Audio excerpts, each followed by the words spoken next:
Hey guys, what's up? Chris Blum here, and today I wanted to do a quick video on the test fit, which can be a great tool during your office search.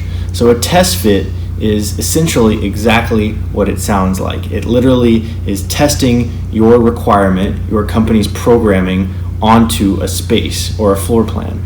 So you can take your requirement, whether it's for a certain head count, a certain number of private offices or conference rooms, and then this information is typically given to an architect who draws up a to-scale plan that shows whether or not your requirements fit within a certain space, whether there's room for growth, and this can be very important to your decision making if you're comparing a few spaces.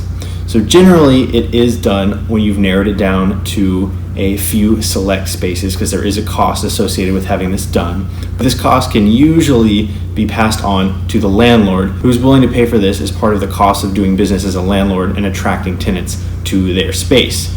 So they'll have their architect take the floor plan. So here's an example where I had a company that was looking for 3 private offices, a conference room, a kitchen, and space for about 20 employees in benching area. And they took the floor plan, which was actually 2 spaces, and how they could combine the spaces and lay out a plan that fit our needs. It actually fit about 40 employees, which is great because there's room for growth.